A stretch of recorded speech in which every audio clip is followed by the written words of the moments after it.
Capítulo 13. Os estrangeiros separados de Israel. Naquele dia se leu para o povo no livro de Moisés.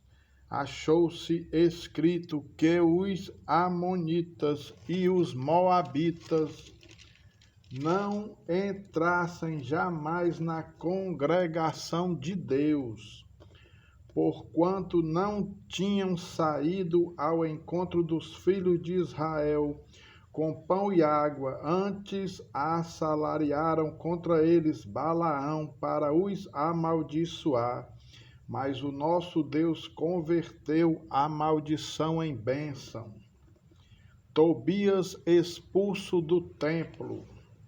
Ora, antes disto, Eliasibe, sacerdote, encarregado da câmara da casa do nosso Deus, se tinha aparentado com Tobias, e fizera para este uma câmara grande, onde dantes se depositavam as ofertas de manjares, o incenso, os utensílios e os dízimos dos cereais, do vinho e do azeite, que se ordenaram para os levitas, cantores e porteiros, como também contribuições para os sacerdotes.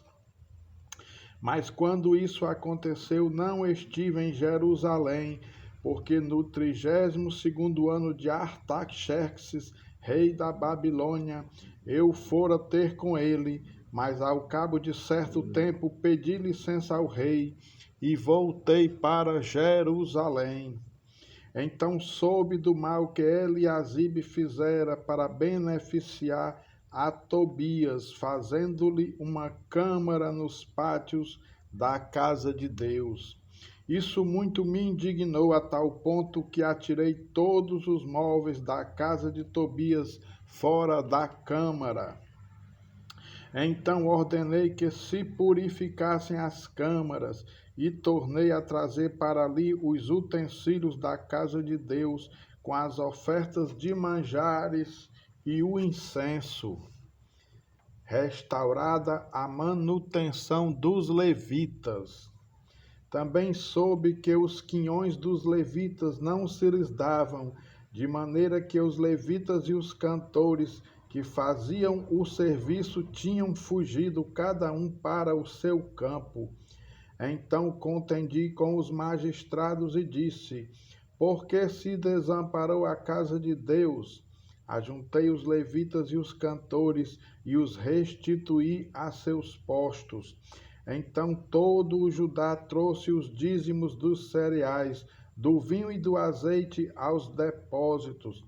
Por tesoureiros dos depósitos pus Selemias, o sacerdote, Zadok, o escrivão, e dentre os levitas, Pedaías, como assistente deles, Anã, filho de Zacu, filho de Matanias, porque foram achados fiéis, e se lhes encarregou que repartissem as porções para seus irmãos. Por isto, Deus meu, lembra-te de mim e não apagues as beneficências que eu fiz à casa de meu Deus e para o seu serviço.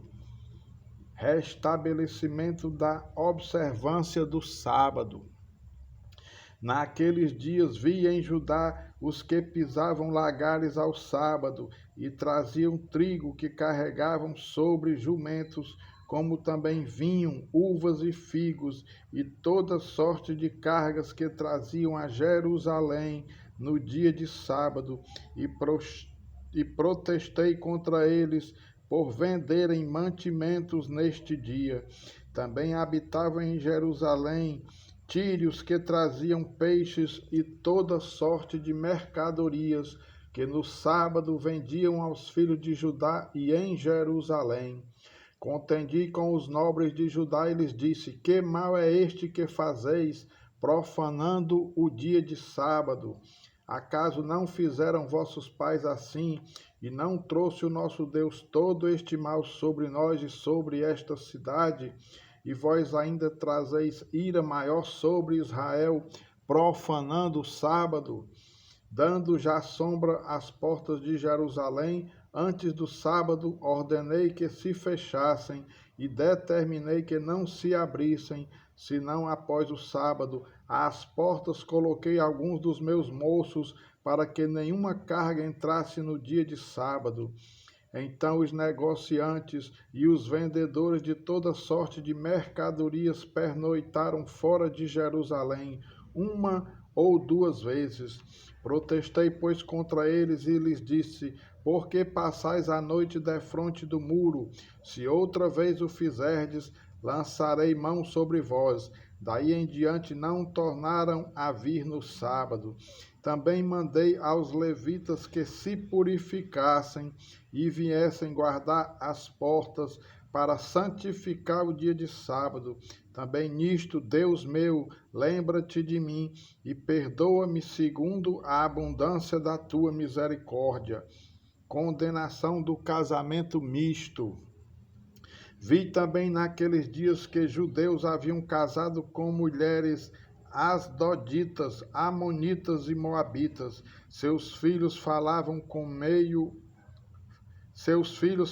meio asdodita e não sabiam falar judaico, mas a língua de seu respectivo povo. Contendi com eles e os amaldiçoei, e espanquei alguns deles e lhes arranquei os cabelos, e os conjurei por Deus, dizendo: não dareis mais vossas filhas a seus filhos, e não tomareis mais suas filhas, nem para os vossos filhos, nem para vós mesmos. Não pecou nisto Salomão, rei de Israel?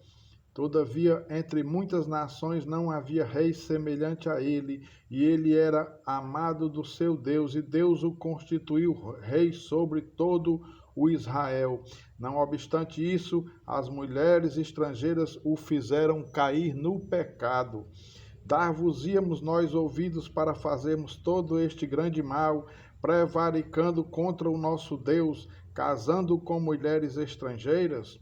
Um dos filhos de Joiada, filho do sumo sacerdote Eliasibe, era genro de Sambalate, o horonita, pelo que o afugentei de mim. Lembra-te deles, Deus meu, pois contaminaram o sacerdócio, como também a aliança sacerdotal e levítica. Limpei-os, pois, de toda estrangeirice e designei o serviço dos sacerdotes e dos levitas, cada um no seu mistério, como também o fornecimento de lenha em tempos determinados, bem como as primícias. Lembra-te de mim, Deus meu, para o meu bem.